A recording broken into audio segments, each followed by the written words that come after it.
또 특히 장관께서 파업 현장에 가서 우리 유채한 부지회장도 만났고 또 협상이 타결되도록 많은 노력을 하신 거 알고 있습니다. 수고 많으셨습니다. 하지만 원청인 대우조선 해양의 손배 소송 아직 남아 있습니다. 근데 오전에 장관께서 답변하셨는데 여전히 손배 문제에 대해서 당사자 간의 문제이기 때문에 정부가 개입하는 거 적절치 않다라는 답변을 여전히 하셨습니다. 대단히 문제가 있는 말씀입니다. 지난해 배당 기산일을 기준으로 대우조선 해양 지분율은 산업은행이 55.7%를 갖고 있습니다. 하나은행 8.4%, 국민연금 4.2%, 금융위원회 2.2%. 사실상 대우조선 해양은 현재 공기업이나 마찬가지인 겁니다. 정부가 이 기업의 실질적 주인이자 당사자, 그래서 결국 이 대우조선 하청 노동자들의 파업 손배 문제는 개별 기업의 노사 관계만이 아니라는 겁니다.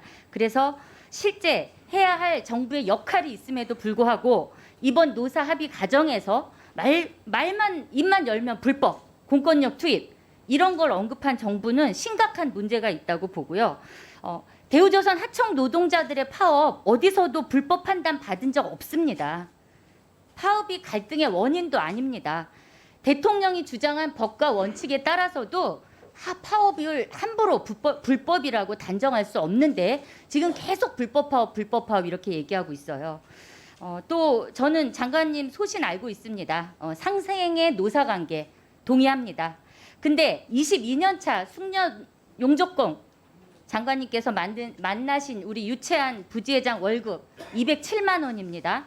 그 하청 노동자에게 손배 수백억씩 물리면 과연 노조가 상생할 대상자인 노조가 살아남을 수 있겠습니까? 노조가 없는데 어떻게 상생의 노사 관계가 가능하죠? 그래서 사실상 공기업인 대우조선 해양의 경우 정부가 손배소를 절제해야 하는 것이 맞습니다. 또 장관께서도 잘 아시겠지만 해외의 경우 쟁의에 대한 손해배상 소송이 아예 법으로 금지된 나라가 많죠. 그리고 손배소가 가능한 경우에도 최후의 수단으로 최대한 절제하고 있습니다. 영국과 독일은 손배소가 법률로 가능하지만 행사하는 경우가 아예 없고요. 프랑스는 파괴 행위 등을 제외하고는 손배소가 가능하지도 않습니다. 일본은 손배소가 있지만 실제 이루어진 경우는 파괴 행위일 뿐입니다. 이렇게 해외 사례도 말씀을 드렸고요. 또 주요 국가들에서 쟁의 참가자 개인한테 손배소를 하는 경우는 전무합니다. 하지만 우리나라의 경우는 노동조합에 대한 손배는 물론 조합원 개인에 대한 손배가 오전에 2016년에 장관님의 워딩 그대로 하면 밥 먹듯이 남발되고 있습니다. 그 결과는 노사관계의 파탄을 넘어서 삶의 파탄이고요. 좀 전에 우리 존경하는 진성준 의원님께서 얘기하셨지만 우리 쌍용 자동차 노동자들 가장 비극적인 예죠. 33분의 안타까운 목숨에 이어서 며칠 전에 그 손배 가압류 대상자인 또 한 분의 노동자가 목숨을 잃었습니다. 사실상 공기업인 대우조선 해양이 제2의 쌍용 자동차가 안 되게 하는 건 결국 정부의 책무가 맞습니다. 2019년에요. 손배 가압류 피해 노동자 236명에 대한 첫 번째 실태 조사가 있었습니다. 연구기관에서. 이 조사에 따르면 노동자의 30%가 대상 노동자의 30%가 자살을 고민한 적이 있다고 응답했습니다.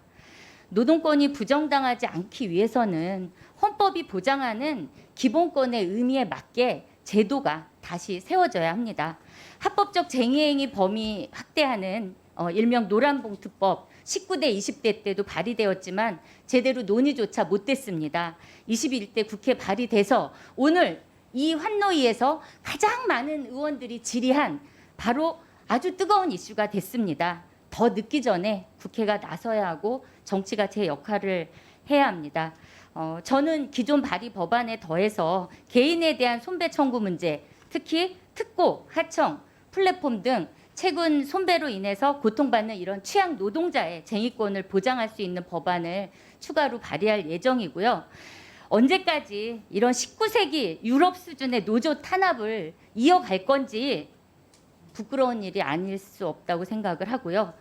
노란봉투법이 노사관계의 선진화를 위해서도 꼭 필요한 제도라고 보는데 장관님은 어떻게 하시는지 말씀 부탁드립니다. 예, 그 존경하는 이은주 위원님께서 말씀하신 부분 취지 공감을 하고요. 그 아시다시피 우리나라는 여야가 합의를 하셔서 아이로 핵심 기본 협약 87호 98호를 비준을 했습니다. 아이로에서 문제 제기를 했던 국내의 노동기본권 보장과 관련된 문제가 있는 조항도 상당 부분 손질했고요. 다만 노사가 이제 좀 부족하다고 하는 부분이 있습니다만, 그러므로 우리나라가 일부 사용자들이 노조를 인정하지 않고 뭐 그런 사례들이 있는데, 그것은 저희들이 엄정하게 다스리겠습니다만은 합법적으로 노동기본권을 행사하게 되면 민형사상 면책이 되므로 일단 이번에 공권력을 엄정하게 행사하겠다는 것도 그런 그 악순환이 되는 것을 근절하기 위함이다라는 취지로 제가 답변을 드린 거고요. 노란 봉투법은 그 여야에서 입법을 하시게 되면 저희들이 뭐 적극적으로 협조를 해서 심도 있는 논의가 진행되도록 하고, 행정부는 어차피 법을 엄정하게 집행하는 기구이니까 저희들은 뭐 한치의 흐트럼 없이 하겠고요. 그 공기업에 대해서도 노사관계는 뭐 저희가 개입을 하지 않습니다. 노사관계는 자율적으로 하는 것이 대원칙이고요. 다만 우리 사회에 만연하고 있는 사법만능주의는 노사를 불문하고 좀 이제는 지양돼야 되는 것이 아니냐.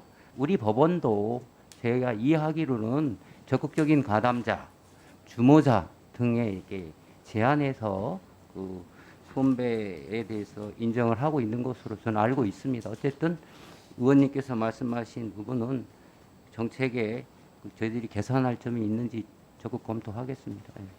불법이라고, 그거는 불법은 이게 사법적으로 처리됐을 때 행위 아닙니다. 아닙니다. 제가 이 부분은 말씀드리겠습니다. 그러니까 불법 행위가 있었다고 한 것이지 불법 파업이라고는 저는 한 번도 하지 않은 것으로 기억을 합니다. 불법 파업은 그 파업을 하는 주체의 정당성, 수단, 절차의 정당성, 방법의 목적의 정당성을 종합적으로 고려해서 판단하는 것입니다.